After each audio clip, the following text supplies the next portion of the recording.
수학의 백신 백은하입니다. 자, 오늘은 세마고등학교 1학년 첫 중간고사에 대한 수학을 분석해 드리도록 하겠습니다.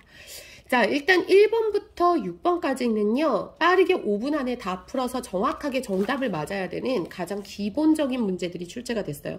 그런데 이제 일반고 같은 경우는 이런 문제들을 이제 조금 더 분산시켜서 1, 2, 3, 4 뭐 이렇게 나눌 텐데, 6번까지는 좀 빠르게 5분 동안 풀어야지 뒤에를 풀 수 있는 시간을 확보를 할 수가 있는 문제들이거든요. 자, 그리고 7, 8, 9, 10 요 네 문제는요, 가장 기본적인 유형 중에 나왔긴 하지만 나머지 정리 중에서 저희가 이제 기출문제 중에 보면 7번하고 10번 문제 같은 경우가 모의고사 기출문제고요. 9번도 물론 모의고사에 나왔던 결과적으로 거의 뭐 세마고는 학교 프린트도 모고 기출문제를 주셨고, 올림포스 고난도라든가 부교재 아니면 저희가 이제 모고 기출 중에서 고2 학생들이 3월에 봤던 거, 6월에 봤었던 학평 기출과 그 다음에 이제 좀 요 시험 범위에 해당하는 난이도 있는 문제들을 좀 충분히 많이 다뤘어요. 그런 친구들은 되게 익숙한 문제들이라고 보시면 돼요. 하지만 이제 18번 문제 같은 경우는 합답형 문제다 보니까 여기다가 시간이 조금 더 오래 지체를 하다 보면 사실 여기 10번까지 문제는 가장 기본적인 문제들이기 때문에 시간 확보가 되게 중요한 뭔가 시험의 전략이라고 해야 되나? 항상 세마고는 그래요. 1번부터 10번까지가 물론 세마고 수준에서 얘기하는 기본이지 일반고에서 생각하는 완전 기본적인 그런 문제들은 또 아니에요. 지금 10번 같은 경우에도 아마 모고 기출문제를 많이 안 풀어본 친구들은 조금 더 시간이 할애가 될 수 있어요. 왜냐? 우리가 제한되어 있는 범위가 수로 나오는 것이 아니라 문자로 나오기 때문에 이 경우의 수들을 좀 나눠줘야 되는 이런 필요성이 있어서 이런 부분에서 좀 시간이 많이 소요되지 않을까라는 생각. 그래서 8번과 10번 문제는 어렵진 않지만 시간이 많이 소요될 수 있는 문제다라는 거. 자, 다음 페이지로 넘기면 11번부터 14번 문제, 저희 학생이 안타깝게 14번을 틀렸는데 요게 이제 학교 프린트에서 똑같이, 물론 이거 모고 기출이에요. 학교 프린트에서는 n-1 곱하기 n-2의 배수로 나왔고, 그래서 제가 이제 n의 개수도 학생들한테 물어봤었고, 그 다음에 n의 최대값을 찾아봐라, 최소값을 찾아봐라, 이런 것들을 다 이제 변형을 시켜서 했어요. 그랬더니 이제 선생님은 이거를 n-3의 배수로 변형을 시켰네요. 맞출 수 있는데, 충분히 맞을 수 있는 건데 좀 틀려서 아쉽고요. 나머지들도 학교 프린트에 나왔었던 모고 기출인데 12번 문제가 아마 시간이 좀 많이 소요가 될 수 있었을 것 같아요. 그래서 요거는 이제 물론 아이의 순환성을 이용하면 간단하게 풀 수 있는 거긴 하지만 결국은 요거를 이제 요 학생처럼 4의 배수나 4로 나눴을 때 나머지가 1이냐 2냐, 우리가 요런 표현들은 아이의 순환성이 항상 4개씩 순환이 되기 때문에 요런 식으로 우리가 나눠서 접근하는 거를 항상 연습을 많이 시켰거든요. 그래서 요런 부분들이 관건이 되는 문제. 근데 만약에 이런 연습이 좀 안 돼 있는 친구들은 이걸 일일이 다 경우의 수들을 F1, F2 막 해야 되니까 오래 걸릴 수밖에 없는 거죠. 자, 그 다음 15번에서 18번은요. 좀 학생들이 어려워하는 것 중에 하나가 이제 여기서 2차라는 것을 좀 생각하지 못하는 부분들이 조건을 좀 잘 활용해 주는 것이 중요해요. 그리고는 이제 고차 방정식의 세 실근을 가질 조건과 세 근의 합, 근과 계수와의 관계라든가, 그리고 이렇게 제가 항상 학생들한테 하는 말이 뭐냐면 미지수를 포함하고 있는 식이라 하더라도 조립제법을 이용해 주면 요렇게 인수분해가 된다라는 거. 그런데 고차 방정식을 그냥 방정식으로만 접근하는 친구들은 이제 여기서 어떻게 해결을 해야 되지? 하고 접근법 자체를 좀 망설이게 되거든요.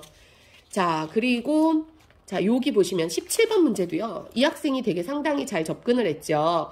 fx 곱하기 gx가 둘 다 2차식인데 이게 인수분해가 되잖아요. 그러면 경우의 수를 딱 나눌 수가 있어요. 그래서 이것도 역시 모고 기출에서 최고차항의 개수가 k인 경우랑 k분의 1인 경우, 이것도 저희가 이제 모고 기출 문제로 충분히 연습을 많이 시킨 문제예요.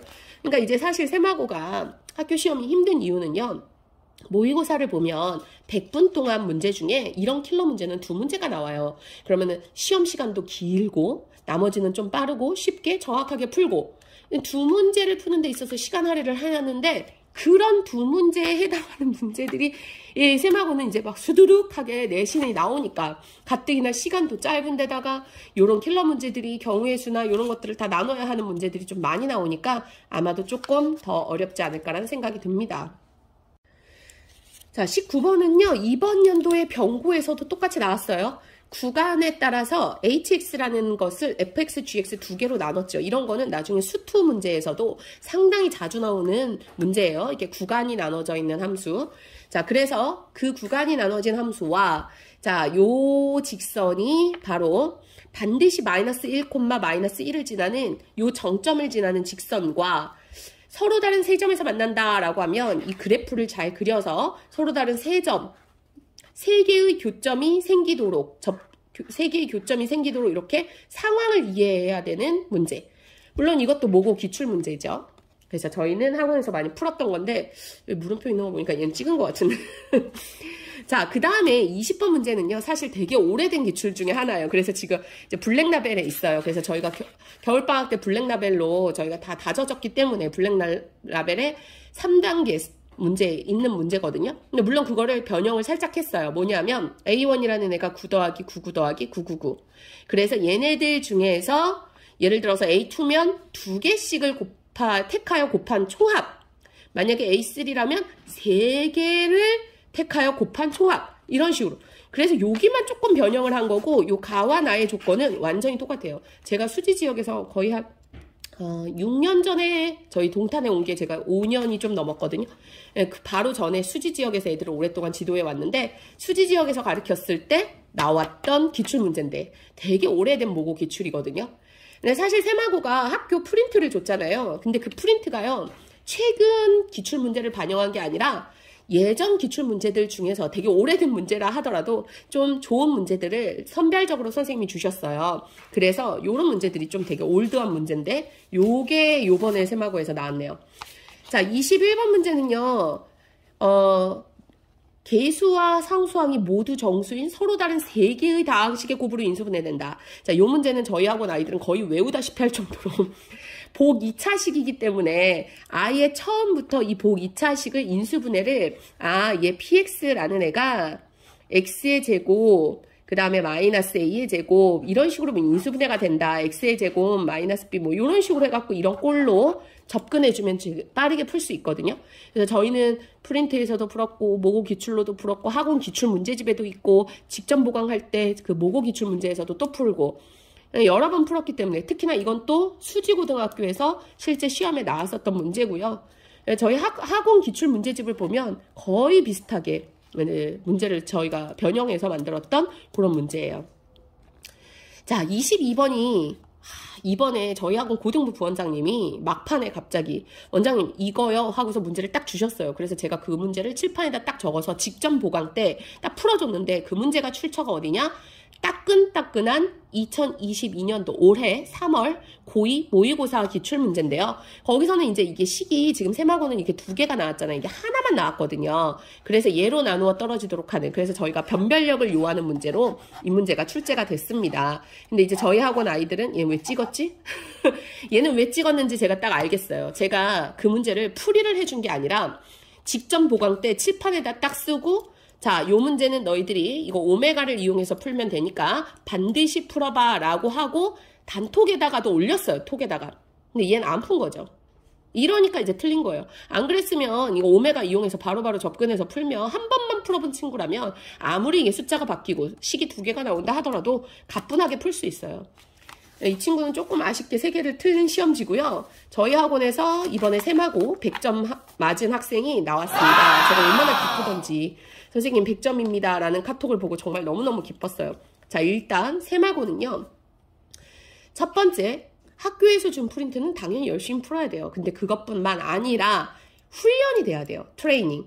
왜냐? 제한된 시간 안에 킬러 문제들만 모아놓은 모의고사 기출문제들을 다 풀어야 되기 때문에 이게 뭔가 훈련이 되지 않으면 안 되고요.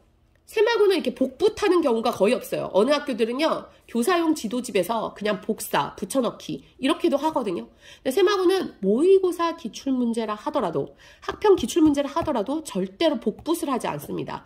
선생님들이 고민하시고, 선생님들이 문제를 변형하시고, 그러다 보니까 가끔씩 오류가 발생을 하죠. 이번에도 4번 문제가 여기 오류가 발생을 해서 이거 아주 간단한 문제인데도 불구하고 선생님들도 이건 너무 쉬우니까 뭐 검사를 하실 때 그것까지 생각을 안 하셨겠죠. 그래서 제 시험을 보게 되는 문제가 이렇게 발생을 하기도 해요.